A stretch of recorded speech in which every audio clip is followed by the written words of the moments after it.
નમસ્કાર વિદ્યાર્થી મિત્રો, આજે આપણે BSF 5 માં પેપર CC 506 પેપર 6 માં ઐતિહાસિક પદ્ધતિઓ જે પેપરનું નામ છે એમાં યુનિટ નંબર 1 ઇતિહાસનો અર્થ અને તેની વિવિધ વ્યાખ્યાઓ વિશે ચર્ચા કરીશું।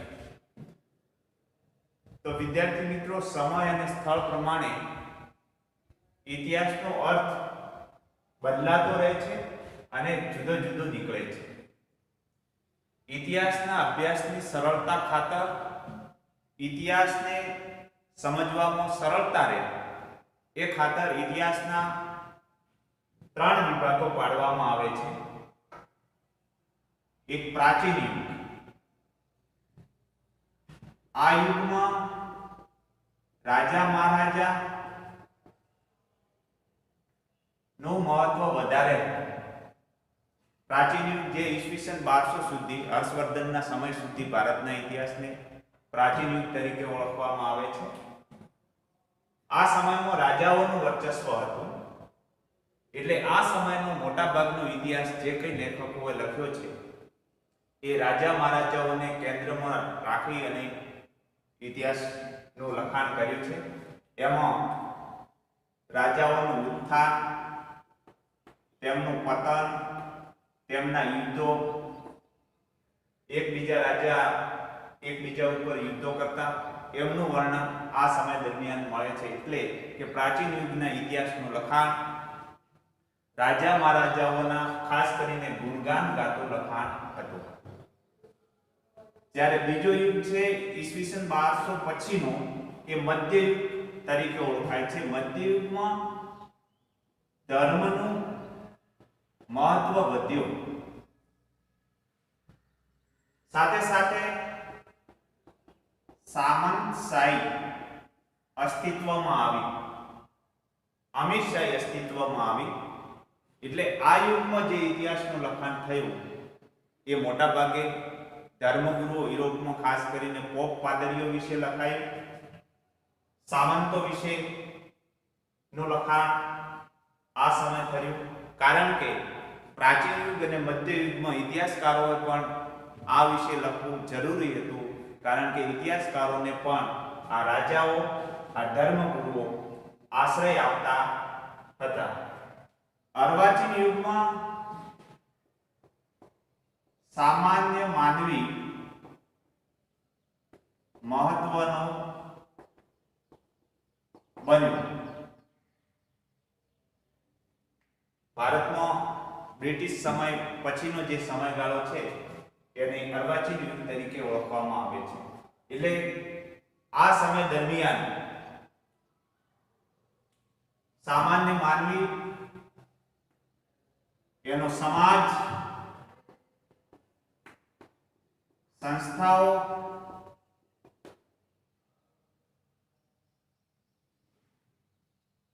સાથે સાથે વિવિધ ચળવળો, વિપ્લવ વગેરે વિશે આ સમય અર્વાચીન યુગમાં લખાણ થયો।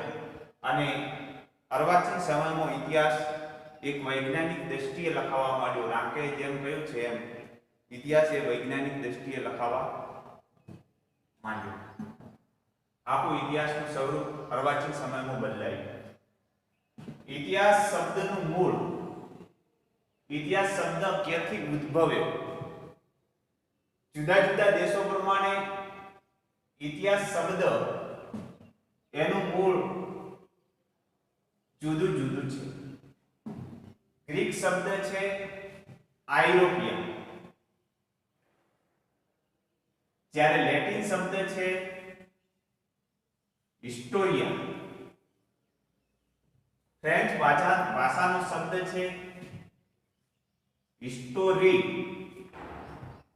અંગ્રેજી ભાષાનો શબ્દ છે હિસ્ટ્રી, જર્મન ભાષાનો શબ્દ છે ગેસેકટ, સંસ્કૃત ભાષાનો ઇતિહાસ જે વિદ ધાતુ પરથી ઉતરી આવ્યું છે,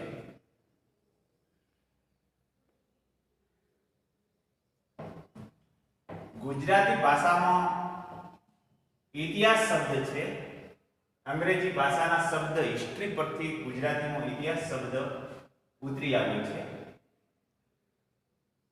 ગુજરાતીમાં ઇતિહાસનો અર્થ થાય છે ઇતિ વત્તા હ વત્તા આસ. એની સંધિ સુડી પાડીએ તો ઇતિ વત્તા હ વત્તા આસ. એનો અર્થ આ પ્રમાણે બન્યું હતું અથવા આમ જ હતું એવું સૂચવે છે. ઉપરના તમામ ભાષાના શબ્દો, ગ્રીક શબ્દ આઇરોપિયા હોય, લેટિન શબ્દ હિસ્ટોરિયા હોય, ફ્રેન્ચ શબ્દ હિસ્ટ્રી હોય, કે અંગ્રેજી ભાષાનો શબ્દ હિસ્ટ્રી અને જર્મન ભાષાનો શબ્દ ગેસેકટ, સંસ્કૃત ભાષાનો શબ્દ ઇતિહાસ, આ બધા શબ્દો એમ સૂચવે છે કે કંઈક જાણવું, જિજ્ઞાસા, અન્વેષણ એનો અર્થ થાય છે. એટલે ઇતિહાસ એટલે ભૂતકાળના બનેલા બનાવોને વર્તમાનમાં રજૂ કરતું શાસ્ત્ર. આ એની એક સર્વસામાન્ય વ્યાખ્યા છે. સૌપ્રથમ હિસ્ટ્રી શબ્દનો ઉલ્લેખ એ હેરોડોટસે કર્યો. હેરોડોટસ એ પોતાના પુસ્તકમાં ઇતિહાસ શબ્દનો પ્રયોગ કર્યો. એટલે હેરોડોટસને ઇતિહાસના પિતા તરીકે ઓળખવામાં આવે છે. ઇતિહાસના પિતા એ હેરોડોટસ. હવે આપણે ઇતિહાસની વિવિધ વ્યાખ્યાઓની વાત કરીશું. ઇતિહાસની વ્યાખ્યાઓ.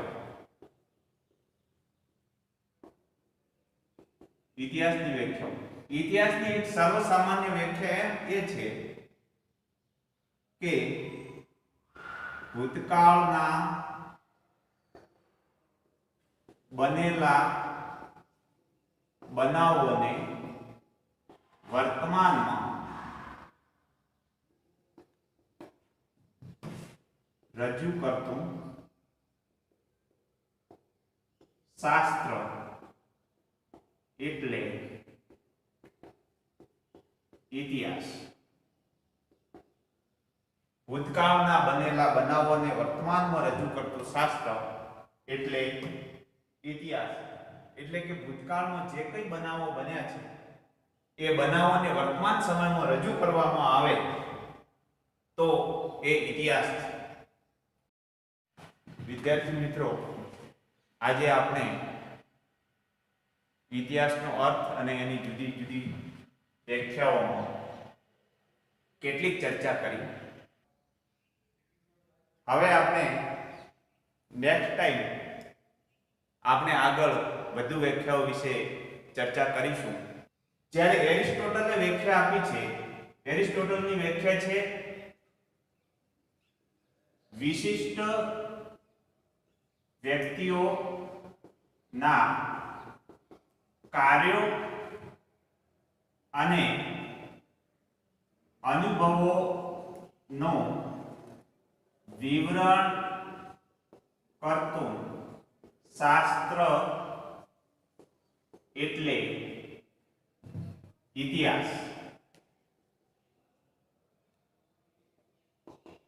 એરિસ્ટોટલ એમ કહે છે કે ઇતિહાસમાં સામાન્ય માનવી કરતા વિશિષ્ટ વ્યક્તિઓની નોંધ વધારે લેવામાં આવે છે.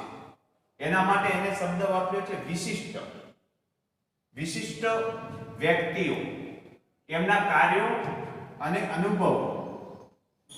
વિશિષ્ટ વ્યક્તિઓ એટલે કે સામાન્ય વ્યક્તિઓ કરતા પોતાના કાર્યની દ્રષ્ટિએ એ જુદી તરી આવે છે એવી વ્યક્તિઓ, જેવા કે રાજા, સૈનિકો, સામંતો, ધર્મગુરુઓ, પાદરીઓ જે પ્રાચીન યુગમાં થઈ ગયા હતા એ.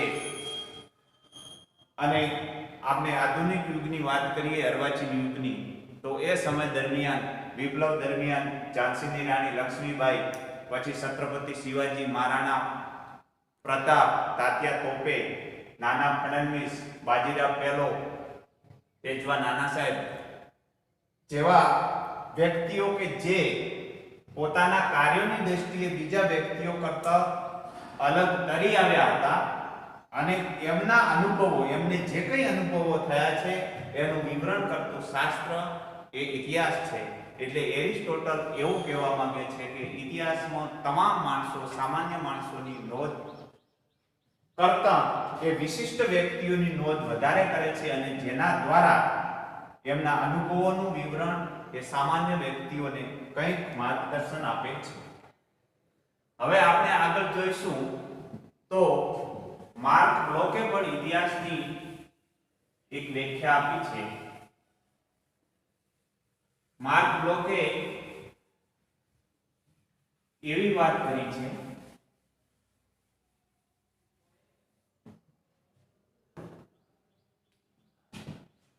માર્ક બ્લોકની વ્યાખ્યા છે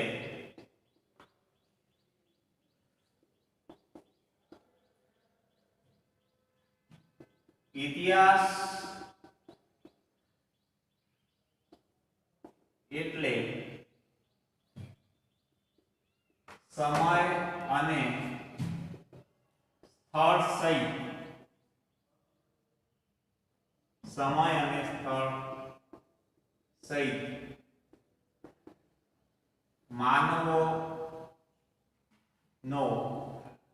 માનવોનું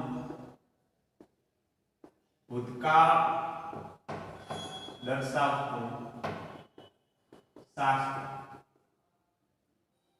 માર્ક બ્લોક એમ કહે છે કે સમય અને સ્થળ વિના ઇતિહાસ હોઈ શકે નહીં. ઇતિહાસમાં સમય અને સ્થળનું બહુ જ મહત્વ છે.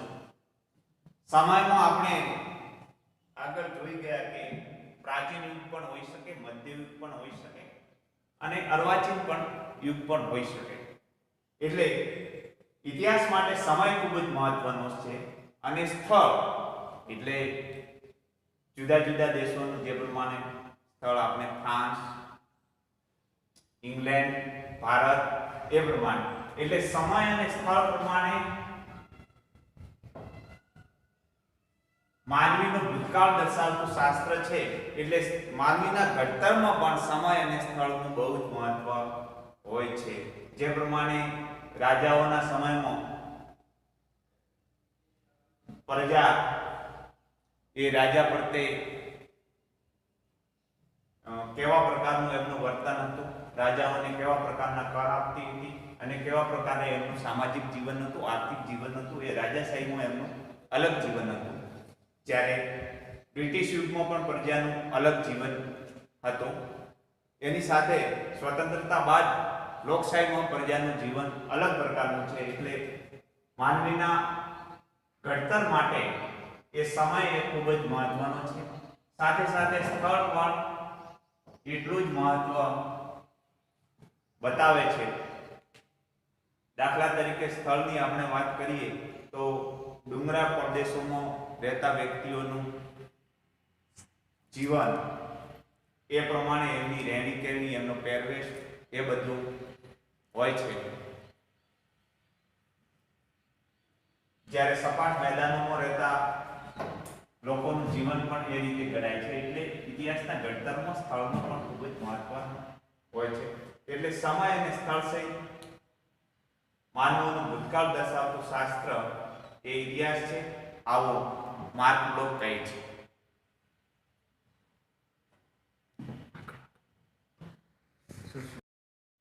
વિદ્યાર્થી મિત્રો, આજે આપણે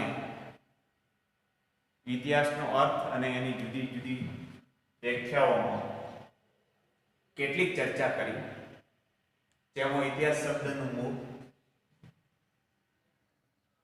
ગ્રીક શબ્દ આઇરોપિયા, લેટિન શબ્દ હિસ્ટોરિયા, અંગ્રેજી શબ્દ હિસ્ટ્રી અને છેલ્લે ઇતિહાસનો શબ્દ ઇતિહાસ, ઇતિ વત્તા હ વત્તા આસ એટલે આ પ્રમાણે જ હતું અથવા આમ જ બન્યું હતું. એના વિશે આપણે સમજૂતી મેળવી અને સાથે સાથે ઇતિહાસની વ્યાખ્યાઓ વિશે પણ ચર્ચાઓ કરી. હવે આપણે નેક્સ્ટ ટાઈમ આપણે આગળ વધુ વ્યાખ્યાઓ વિશે ચર્ચા કરીશું. તો તમે ખાસ આપણા જે BSM 5 ના ગ્રુપમાં જે કંઈ વિડીયો મૂકવામાં આવશે અભ્યાસક્રમને લગતા અને તેની ચર્ચાને લગતા, તે ખાસ જોવાનું રાખશો.